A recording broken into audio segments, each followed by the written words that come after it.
control. I didn't need another mugshot in the tabloids.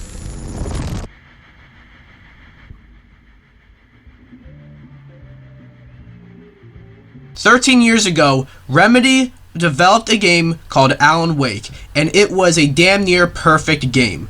But 13 years? That's how long it took for Alan Wake 2 to come out, and I will say that while that is a very long wait, it was well worth it, and then some. Well, let's talk about it. Hi guys, DPX here, reviewing today Alan Wake 2. Now before we get started, you know what to do. Subscribe if you're new, hit the bell and leave a comment, or I will write you into my horror story.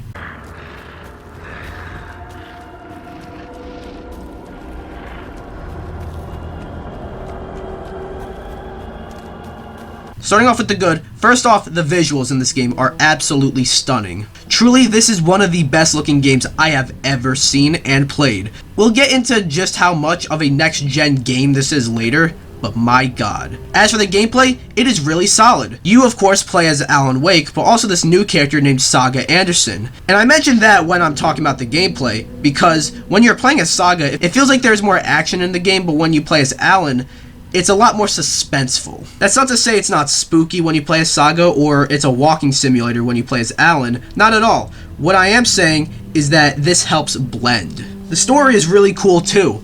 Even though 13 years between installments is a bit crazy, the story kind of plays into that, as it takes place 13 years after the first game, as Alan Wake has disappeared and Saga Anderson and her FBI agent partner, Casey, who by the way is played by the game's director Sam Lake, which I think is pretty neat, search for him and then end up getting involved with Alan Wake's story. That's as much as I'll get into without spoiling it, but the story takes multiple twists and turns that I did not expect. And the way the game has two main characters, the story also really likes to play into that too, as they'll often use one side of the story to set something up and use the other side of the story to actually explain what was set up, but hours later, making the player go, oh, that's what that was. And more on that, the mystery and intrigue throughout the game makes it all the more suspenseful. That, by the way, brings me to my next positive, the horror elements.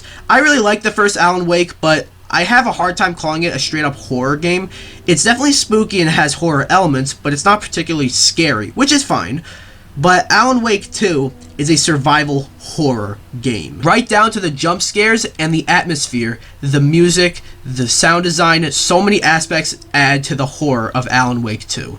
And to add even more to the horror, this game also nails the trippiness. Alan Wake 2 gets really trippy, but it adds more suspense and horror, as at times, the game is really making sure you have no idea what the fuck is going on. Going back to what I said earlier about how much of a next-gen game this is though, on a technical aspect, Alan Wake 2 is probably the most impressive game I've seen, at least for a while. Some of the stuff they got working in this game, they got me asking how? How did they pull it off? Just one of the very impressive things is how the game often will switch atmospheres. You know, like there's even an ability to do that, where you just change your location just on the fly like that. It's insane.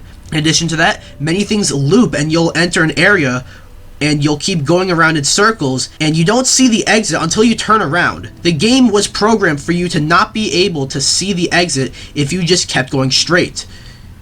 How do they do that? But one thing that Alan Wake 2 does seamlessly, yet amazingly, is switching to live action footage. There are many cutscenes that play in live action, mostly the stuff with Alan Wake, but you would imagine that the game would have to like load into a live action cutscene, but it really doesn't. You just hold down a button and then the game immediately, and I mean immediately, goes from gameplay to live action. That is amazing. And since a chunk of the game is in live action, that means the performances of the actors involved are much more noticeable, as they are acting with more than just their voices. But the cast of this game knew that, as they all do amazing. They all brought their A game. I also dug the music. Alan Wake 2 doesn't really have any songs that are too hummable, if you know what I mean, but a game like this really doesn't need that, as all the music fits and sets the mood perfectly. But then the music that does get in your head, there is a whole sequence, and I don't want to spoil it, but if you know, you know. And lastly, I really like the addition of the Mind Place. Basically, what this is whether you're playing as Alan or Saga, you press the touchpad on the PS5 controller. Not quite sure what the button would be for the other platforms, but it was the touchpad on the PS5 controller. And you enter a room. For Alan, you enter his writer's room, and you get to piece certain things together. You know, there's this one board where you get to take certain clues and piece them onto a picture of like a location, and it changes the atmosphere. It's the atmosphere changing again. Or as Saga, you have a case board. You connect files and find out more information about the certain things. Or there's like a radio or a TV. There's much more to each though. Alan doesn't just have those things, and Saga doesn't just have those things. But I expected the Mind Place to kind of get a little cheesy and forced throughout the game, but I never felt that way. Needless to say, Alan Wake 2 is a work of art.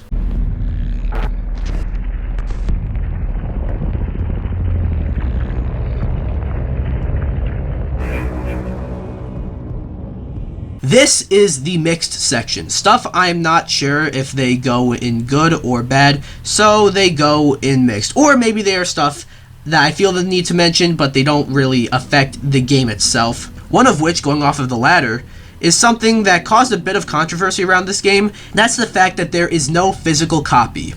As a fan of physical media, it is disappointing, and even more so when they went on to seemingly give excuses. But ultimately, if I get a game digitally in order to play a game this good, it's well worth the sacrifice. Ultimately, what I'm saying is I really would have loved to physically own this game, but I'm not losing sleep over it. Another thing I'm mixed on is the ending. I thought the ending of the first game wasn't great, so it seems to be a trend here, but while Alan Wake 2's ending isn't bad at all, in fact, I was pretty shocked by it, in a good way, but it did leave a lot of questions unanswered. I guess in a way, that is fitting, as the game purposely has the player scratching their heads as to what the fuck is going on at times, so I guess it makes sense to have an ending like that, but there are certain questions that the game raises that don't really get resolved. It doesn't significantly hurt the game. In fact, it's almost more of a nitpick for me, to be honest.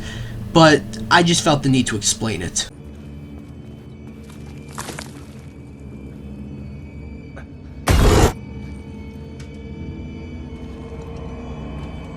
Now, onto the bad. I got some more nitpicks. One is that some lines of dialogue feel very odd. Whether it's the way they get delivered sometimes, or a character will often respond to something that another character says in a way that no fucking human responds like, or there are certain NPCs that you talk to and you ask them a question about a very specific thing and they end up going on some tangent about something completely unrelated. Another issue I had, and this is really nitpicky, but when you go to the case board as Saga in the Mind Place, when there are new cases to put on the board, there is a yellow dot sort of telling you that, you know, it's a new case you can put on the board. Makes sense. In addition, certain cases are blacked out and have a for later label on it because there is nothing to connect them to yet, which also makes sense. Where the nitpick comes in is that what often happened was the yellow dot would be on a case file that said for later. So I couldn't use the case file, even though the game kind of wanted me to and was telling me to. It's silly, I know, but really, I think that speaks volumes to how good of a game this is, if that's what I'm complaining about.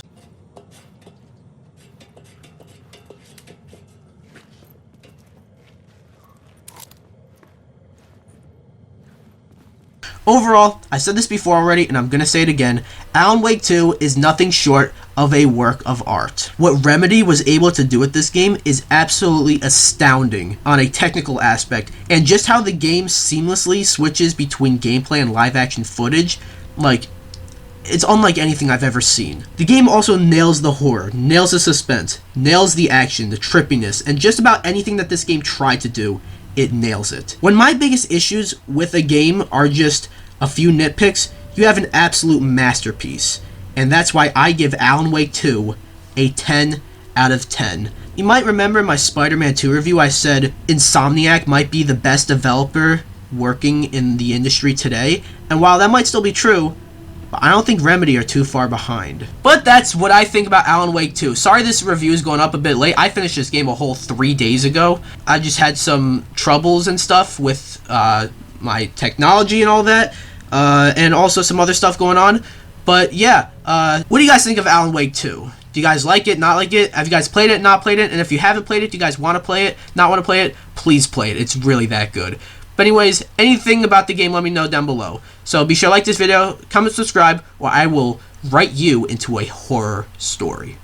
Bye!